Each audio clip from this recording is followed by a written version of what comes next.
So, folks, this is yet another episode from the TGV Global Speaker Series, and our guest for today is Sonja Bajic. She's from Novi in Serbia. Sonja is a mapmaker, artist, and educator. For the first 26 years of her life, she resided in 4 different countries, all while remaining rooted in the same street. Her canvas is the world of maps and design, and through her work, she narrates compelling stories, facilitating more genuine and effective communication between brands and people. She has collaborated with renowned organizations and brands including Hermes, Carlton, and the United Nations.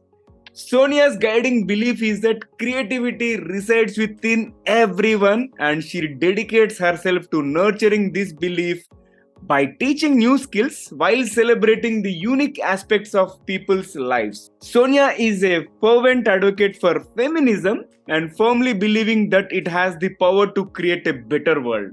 She is also an accomplished author, having penned and co-authored several books. She lives in Paris for over 10 years and she has been up on the Eiffel Tower over 800 times. So, as we prepare to delve into our conversation on the topic at hand, mapping creativity, a journey from Novi to Paris, here's an exciting twist. Let us tickle her brain first. So, Sonja, get ready for a rapid fire round of random words. I'll mention a few, and I would love to hear the first thing that comes to your mind in response without thinking much. If you're ready, let's get started. All right, let's do it, Naveen. I'm ready. So, here comes the first word: curiosity. Well, I am very curious. Invention. Nikola Tesla. Future. Elon Musk. Book. The Picture of Dorian Gray. Food. Pizza, always and forever. And here comes the easiest one: creativity. Map making. Universe. I mean, you gave me such a nice introduction that I was just like, this sounds so great. Who's this person? So I'm a bit nervous now, so yeah, I probably could. Yeah, I mean, those are the first words that came to my head. So okay, next one is universe. Universe. Oh God. First thing that came to my mind is sci-fi movies. Mm-hmm. And the next is leadership. Leadership, hope. The last one is success. School. I think we need to learn our children to we need to relearn the success. What is actually success? So school, yeah. Concur with you. I think definition of success is changing from time to time.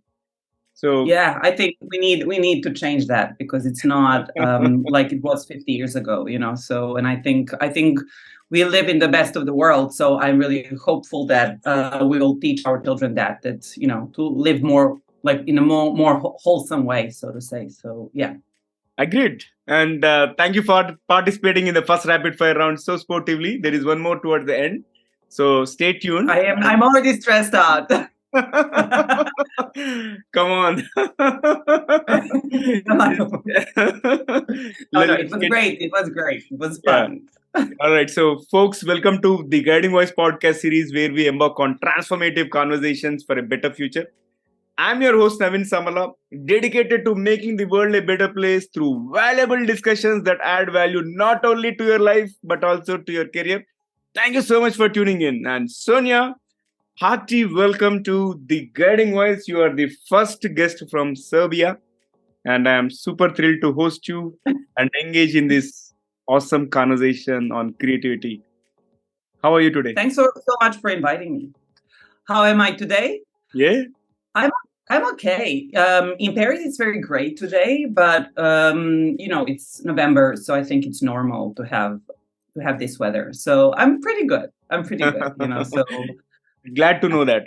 Awesome. So let's get the ball rolling and we'll begin with your success mantra. So please share with us the top 3 things that have contributed to your success so far.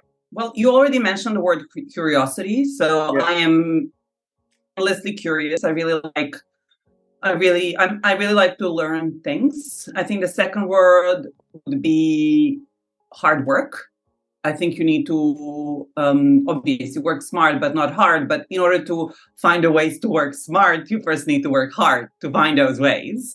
And the last thing is probably friends and family. I think you need support and you need your people. I mean, like people who understand you and who understand what is important for you and what you actually want to achieve with your work. Yeah. So I like the third one the most, because you probably are the third or fourth person on the podcast who mentioned friends and family support is one of the reasons for success factors or the success we're mantra. not. No man is an island. We're all so connected. So it's just. Yeah. Kudos to you on that. Kudos to you on that. Yeah. Thank you. So, Sonja, you have had a remarkable journey residing in 4 different countries while remaining rooted in the same street, right? How has this diverse cultural experience influenced your work as a map maker and an artist? So, well, that whole, I start that whenever people ask me, like, tell me the most interesting thing about you, that's what I say. Because indeed, like, my country changed the name 4 times in a span of like 10, 15 years. So that's why I think that really, it leaves an impact on you one way or another. I remember very well talking to my grandmother about like the shape of the country. And like, she was just like, she was probably curious, and she was like, oh, well, like ex-Yugoslavia was in a shape of a tiger, so what shape we have now, right? And I remember it, like when you're a kid, you're like, what does she mean, right? So you go and you're like looking at that, and also like there's a map, like the map of the atlas of the maps of the world from 1968. So when my dad went to school, and that was one of my most precious possessions that I had, and I just found it so incredibly like interesting that like the world that you see on those maps is not the same world you live in today. I mean, politically, geographically, yes, right? So I mean, there's a lot. I think I was always fascinated by those changes and by how we are as people influenced by those changes. So I think that's how, because map making is storytelling. So I think it's all together in that one theme. So yeah, I think that is what my background pushed me toward, in way in which my background pushed me to map making. That sounds so interesting. It's a long answer. Yeah, it was an interesting journey. It still is. Yeah. So yeah. I bet on that. And your canvas is the world of maps and design, and you have collaborated with prestigious brands and organizations. So can you share a project or an experience that stands out as particularly meaningful or impactful in your entire career? Like, obviously working with prestigious brands is you feel like, that's how we define success today. But I think personal projects that I worked on and projects that were actually made by smaller organizations, but like organizations that had impact on a more local level, on everyday people. I think those projects actually are the ones that are that affected me most personally. Like one project, if I have to pick only one, it's really hard. I think it would be the maps of my hometown of Novi Sad. You pronounce it really well. So it's the second largest city in Serbia, and because most of the time I draw maps around the globe, and you barely have a chance to draw a map of the place that you know so well. So a couple of years ago, I had a chance to draw a map of a neighborhood that is famous for all the famous poets and writers and people who basically formed our culture. And I think that is probably my favorite map project, so to say, because it's hard like to pick one. So I would say that, because you learn a lot while making that project, and it also since you give the emotion to the project, obviously the project looks really good at the end. So I am very it gave me good feeling before, while I was doing, and after. Good to know that. I think rarely people get an opportunity to draw the map where they are from, right? So where they belong to. Yeah, right? Yeah, it's rare, and it's like, I think my one of my mottos is like life is a map, because I think we're walking a map every day. And yeah, it was really interesting experience. I drew a couple of them since then, so there are a couple of maps of my hometown, but yeah, that one holds a very special place in my heart. Let's move forward, and now let's talk about creativity. So nurturing creativity is a core part of your work. So could you elaborate on how you approach teaching creativity and digital art to young people, and what you believe sets your teaching style apart? Because everybody has their own style. So what's your style and how does it stand out? True. I agree with you. Yeah, I agree with you. Everybody has their own teaching style. Well, what I said before when we talked about, friends and family, like I think it's the question of, I think we all grew up in a society that is like let me rephrase that. I think the school teach us to be very individualistic. And that's what I see in the kids that I'm working with. Very often they're like, this is my project, I'm working on that. And I actually really try with adults and with kids, like to make it collaborative, to actually make them work together. Because I think we learn from each other a lot. And I think when it comes to creativity, a lot of it was determined in a very early age. When we were a kid, somebody told you, oh, you draw so well, or, oh, you don't know how to draw, actually. Well, I really believe that everybody knows how to draw. That's the first thing. And I think that drawing is very important, not only for art, but for everything else as well, because I think you can explain yourself visually much better, some things. And then, I think there's also like when people come, I'm talking now about adults, when people come to my workshop or like a course or anything, they usually come, there's one person. So if they come in a couple, let's say, one person knows how to draw, the other one just came to tag along.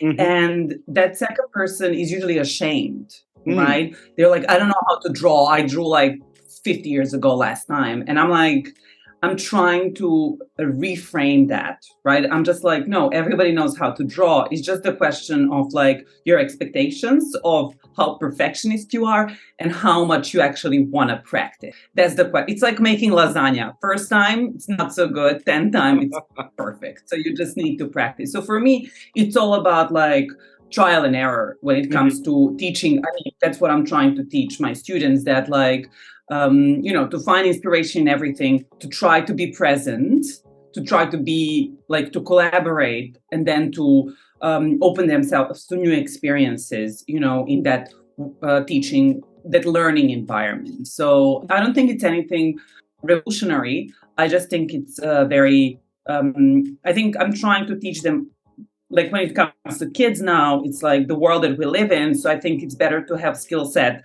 that will help you later in some sense, right? So, and like to be playful as well. I think that's important too. So yeah. Wonderful, yeah. Sonja. I can go on, but I'll stop here. Yeah. So here comes my next one. So living in Paris for over a decade and visiting the Eiffel Tower over 800 times is quite extraordinary. I was baffled when I read that statement. And how has your long-term connection with Paris and this iconic landmark influenced your creative work and also perspective on the world? Well, I think living in Paris gives you a lot of opportunities. You understand how there's a market for everything here. There are a couple of places in the world that are this open, so I think you can find whatever you're producing, you can find market for that. And when I moved here, I was not really a Francophile. I actually became a Francophile because of what this country gave me, right? So and it just like inspiration. I changed what I'm doing in life. I think I became much more open and I became a better person. So I think traveling is good. I think living in different places is good for young people. I moved here when I was pretty young. And, like if you find the right people to help you, support you, love you, and if you work hard and if you're curious, I think you can open some new doors for yourself and learn new things about yourself and then see where that door takes you. So yeah. Mhm. And first of all, what was the reason why you climbed 800 times? I was working as a tour guide. So Here I comes the was working as secret. a tour guide. But you need to know, Naveen, I am still in love with that structure. I think there's something so hopeful in the Eiffel Tower. Like, I'm sure that, I don't know if you have, like, I guess that's that architect in me, because I finished architecture. Like, there's that emotional connection to some buildings. And one of those buildings is definitely the Eiffel Tower, because I just think it's so, I always imagine how somebody in 1890. So it was built in 1889. So how somebody in 1819 felt climbing the tower, right? So, and that like hope of like progress and everything. So I don't know, like I really like the Eiffel Tower. And yes, that's the reason why I climbed the Eiffel Tower over 800 times. Okay. And listen, when you come to Paris, if yeah, you want to climb the tower, you tell me. I'll be happy to show you around. I still remember everything. I think I can't find a better guide than you. And now that we are connected, so I'll be reaching you. There you go. Okay, let's talk about the other part of your work, like in terms of you facilitate this effective communication between brands and people. So, what strategies or principles do you apply to bridge this gap through your creative work? I ask a lot of questions. So I think that's my biggest secret. When I sit down and I open a new project, I talk to people a lot, and I am like, I ask the questions that sometimes even seem annoying because they're so detailed. But I think the more questions are asked at the beginning, the less problems there are later. And like, I think communication is very important for me. That's why I learn languages. That's why I read books. That's why I try to learn about different cultures. So in order to understand people better. And I think with, having a power to design something visually, that will facilitate the communication. It's like a superpower. So it's not always successful, but like, I think very often it is. And that's why I'm here. I'm trying to, make it like visually pleasing and clean and clear when it comes to drawing and branding and generally like just having a like visual communication in that sense. So yeah. That's a good one, and we have had fabulous conversations so far, and it's time to add and get some excitement. So I would like to fire up this second rapid fire round with some intriguing set of questions. If you're ready, let's dive in. I'm gonna take a sip of coffee because I'm stressed out. Okay, here comes the first bullet. If you could have one gigantic billboard anywhere with anything on it, what would it say? It would say, "Don't let seeds stop enjoying you the watermelon." Wow. Yes, I like that. And life is a map, probably. But this one is important. Yeah, I think there is a lot to learn from it. That's such a simple statement, but it is so powerful. Sonja, if you could create a map of any place in the world, real or fictional, where would it be? Well, you know what? I have a power to create the place of any. Well, wait, I think it would be the map. So my dad gave me a map of his childhood. He found plans of the city, how it looked like when he was a kid. And that's the map that I don't have time at the moment to create, but that I am very excited about creating. So that's what I would create. That's the answer to your question. the childhood map of my dad. There you go. You nailed it. And can you describe yourself in just one word? Curious, yeah. Extremely curious, I would say. Extremely curious. And what's your go-to creative tool or software for digital art? Well, I like the whole Adobe package, but I would say probably Photoshop. I like Photoshop. Yeah, I played with Photoshop long time ago.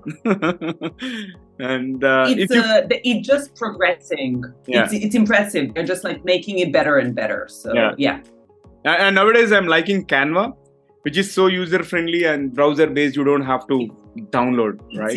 It's incredibly user friendly. Like, I am so impressed with what they did. Right. And that one is also getting better and better. Yeah, I do use Canva for my Instagram posts and for like, I do, as a designer, you're like supposed to not like Canva, but I'm like, it's so well made. It's so smart. Like, I'm really impressed, right? So Indeed. yeah, I agree with you. I agree with you. Okay, here comes my next one. If you could collaborate with any historical figure on an art project, who would it be? I would like to collaborate with Oscar Wilde. Oscar Wilde. Yeah, I think he was. I think he was a very complicated person, but I think I would like to have a conversation with him. So, yeah, I think Oscar Wilde. That's spot on. And here comes the last one from the rapid fire. What is one electronic gadget or a fantasy gadget that you'd like to see or invent yourself? It's not a gadget, but I would like to have like real life Control Z button. When you spill a coffee, I would like to have Control Z, and it goes away. That's what I would like to have. I mean, it happened to me. I was teaching 2 weeks ago, and I drew something on the board, and I guess I spent too much time like working on computer previous days. And I like in my head, I pressed Control Z, and I was like, "Oh my god! Like I am like this is crazy, right?" So anyhow. Yeah, I would like Control Z. If I can ask for that would be cool. Lovely. The Control Z undo button for the real world. Wow. Undo, that's the word. Undo. Yeah. So creative. And I love the rapid fire and I enjoyed it thoroughly. And you are not nervous at all. And you are very creative. Now I can go forever. Okay, let's be back to the mainstream.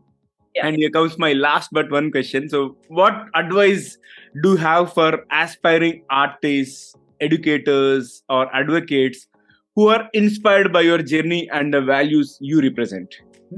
I think what we don't learn in school, like what creatives don't learn in school, that from any creative field, and that's what I found in all these. I lived in a couple of different countries, so like I saw that over and over again. I think we don't know how to market ourselves. I think we don't know how to sell our work, and I think we need to learn how to do that, graciously, and like to actually show the world what we're offering. So I think that is my advice, is like, go beyond your field. Don't be curious. Don't stop at like painting or making movies or making maps or like any kind of creative field that you're doing. Like, don't stop there, right? And also the second thing, what I think is very important is like, once you learn what you want to sell, you don't have to, everything you make, you don't have to sell. Mm-hmm. I have a lot of like, in my free time, I make a lot of art that nobody ever sees, but that's the art that is, my thing. Like I crochet, I knit, I do things that nobody ever sees, or they see it if I wear it, but like, the online world doesn't see it. And like, I think it's important to have hobbies. I think probably when you were a kid, you had a hobby, your parents had a hobby.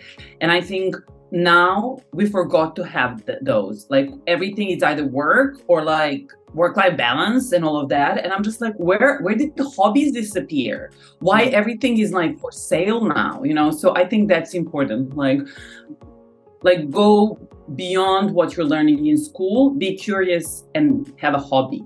Hobby is like very good for your brain. So I think those are the two best advices I can give today. I'm super impressed. Like I think it need not always be commercial. So we need to do it for the sake of ourselves as well. Yeah, right? That's the key. Yeah, because people we are taught differently. That's the problem, because it's just like, okay, this is pretty. How can you sell that? But you shouldn't sell everything. There are things that are just like there for your pleasure, so, and I think they should stay there for your pleasure, so yeah. I love the conversation and I would like to hear from you. How is your experience being hosted on my show?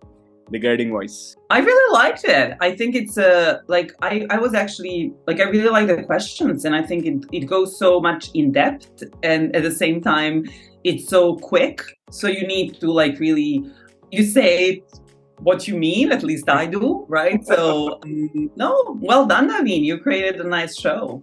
I really like it. Yeah, I thank hope I you. was a good guest. I hope I No, was a you good were. You were a fabulous guest. As I said, like it is one of the most enchanting conversations, and I loved your energy, and you were yourself. Like that is the most important thing which I noticed. Great. Well, thank you. I mean, everybody. That's the only person I know how to be, actually. This is it. This is what you're getting.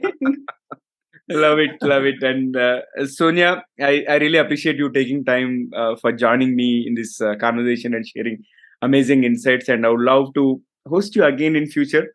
So appreciate all the time that you have spent, and also for being a wonderful guest on my show. Looking forward to hosting you again. Thanks so much for inviting me today. And it would be obviously a pleasure to be your guest once again. Absolutely. Thank you. Absolutely. So let's do it again. So, friends, that was our episode with Sonja Bajic. And before we jump into the fun trivia section, we have a quick request. If you haven't already subscribed, please subscribe to the Guiding Voice podcast from wherever you have tuned in, because subscribing keeps you updated on new episodes. And also, if you have enjoyed this conversation and found it useful, please share with at least 3 of your friends or colleagues who would also like TGV, the Guiding Voice. So spread the knowledge and help others grow just like you. Now it's time for us to dive into the trivia segment, and today's trivia is about digital art. Having had an amazing conversation about creativity from a curious person, Sonia, I thought I would share a few facts related to digital art. So first one is about generative art, and digital art is not just limited to what an artist can create manually. Generative art uses algorithms and computer programs to create art autonomously. And of late, we have seen a lot of content creators leveraging generative art tools to create thumbnails, episode graphics, and many more. And these artists set the parameters, and the computers generate the artwork, often resulting in complex and intriguing pieces. And second one is about blockchain and digital art ownership. With the advent of blockchain technology, digital artists can now establish proof of ownership and also scarcity for their digital creations through non-fungible tokens, which are nothing but NFTs. So this has revolutionized the art world by allowing artists to sell and trade digital art as unique and collectible items. And third one is about art made with unconventional tools.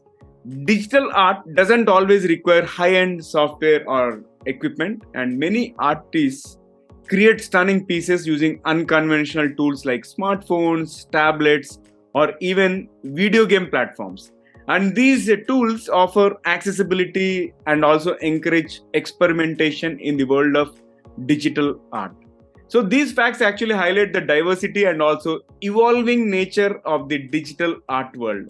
So this is all I wanted to share from my end. But if you are aware of any other facts related to digital world, keep them coming. If you are watching it on YouTube, you can comment there. Or if you have found this episode on social media platforms, you can comment wherever you have found this episode. I'm going to review your comments. And folks, that's it for today's episode. Thank you so much for taking time to tune in, and also for being part of awesome TGV community. And we would love to hear from you. So do not hesitate to share your ideas, feedback, topic recommendations, guest speaker suggestions, either through our social media, or you can also email us at theguidingvoiceforyou@gmail.com, and let's create content that resonates with you. I'm your host Naveen Samala, a lifelong learner, and my goal is to have impactful conversations that improve not only your life but also your career. Until next time, take care and stay inspired. Remember, the future holds great things because the best is yet to come. Goodbye for now. See you all in the next episode with another amazing guest.